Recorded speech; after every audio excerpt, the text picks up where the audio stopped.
The neural interface display flickered as Jennifer calibrated her haptic gloves in the training bay of Station Kepler 442b.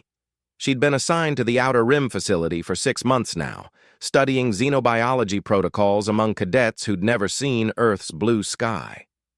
The station orbited a tidally locked exoplanet, and most personnel here were second- or third-generation colony-born, their bodies adapted to the lower gravity and filtered atmosphere. Alex stood across from her at the weapons array, his movements precise as he field-stripped a plasma rifle.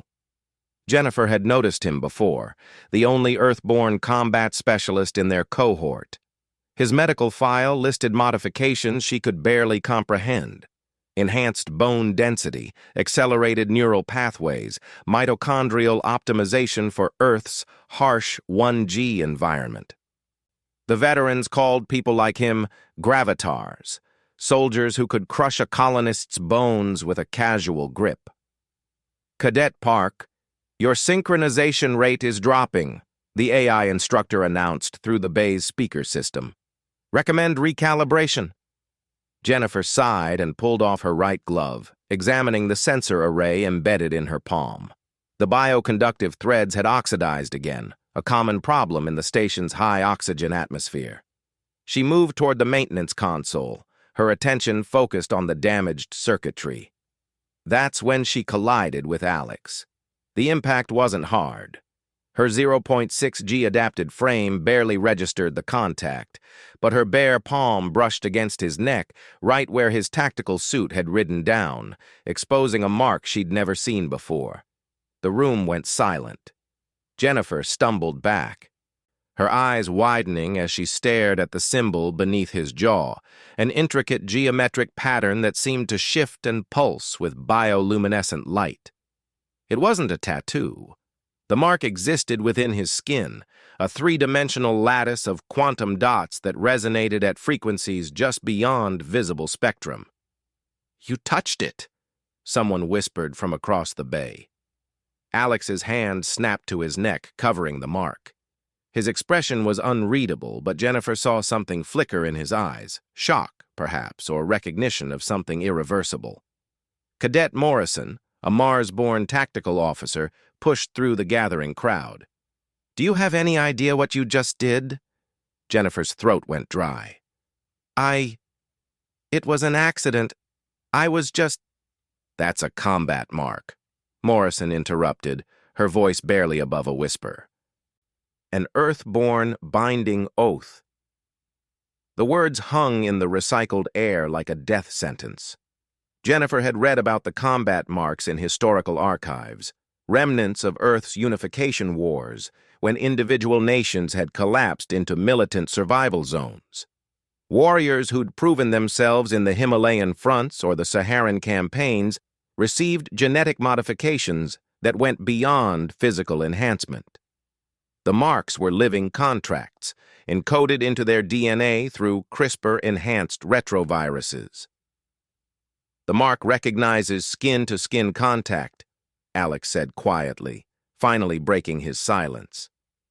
His voice carried the slight rasp common to Earth's survivors, vocal cords scarred by years of breathing particulate-heavy air.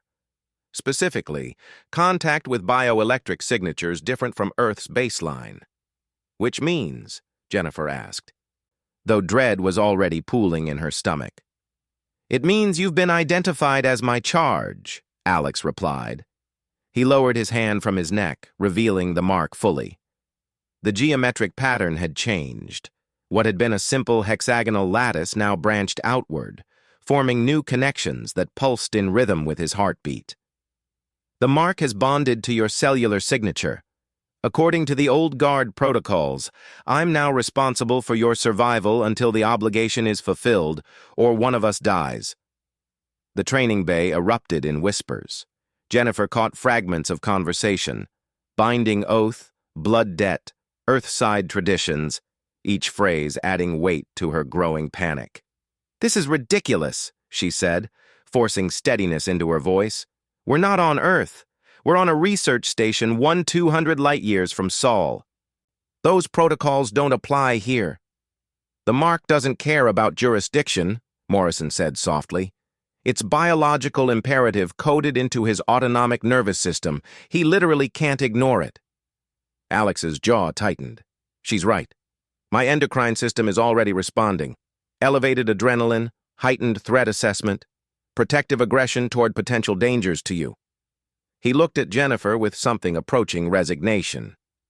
My body will prioritize your survival over mission parameters, over my own survival. It's not a choice. Jennifer felt the room spinning. She'd come to Kepler 442b to study extremophile bacteria, to catalog alien microorganisms in the planet's subterranean oceans. Now she was bound to an Earthborn warrior through a genetic contract she didn't understand. How long? She asked. How long does this last? The historical records vary, Alex said. Some bonds dissolved after the protected party proved combat capability. Others lasted years. One documented case lasted until natural death. The implications crashed over Jennifer like station gravity during emergency protocols. She would be constantly monitored, protected, treated as a liability by someone whose nervous system was hardwired for violence. There has to be a way to break it, she insisted.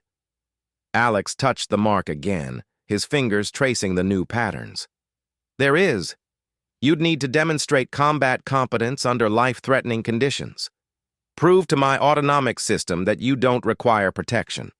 Morrison laughed bitterly.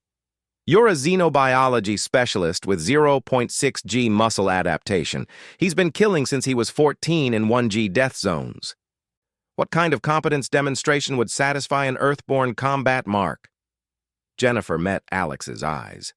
Behind the genetically enhanced irises and the 1,000-yard stare of someone who'd survived Earth's collapse, she saw something unexpected. Apology. I'll help you, he said quietly. Whatever it takes to break the bond. I didn't choose this any more than you did.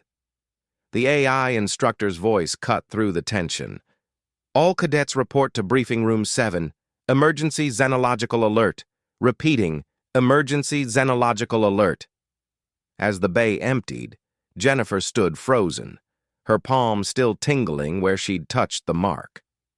Somewhere in the station's lower levels, an alarm began to wail, the specific frequency reserved for hull breaches and hostile contact. Alex moved to her side, his posture already shifting into protective stance. Looks like you'll get your chance sooner than expected, he said. Jennifer pulled on her haptic glove with shaking hands and followed him toward whatever waited in the dark.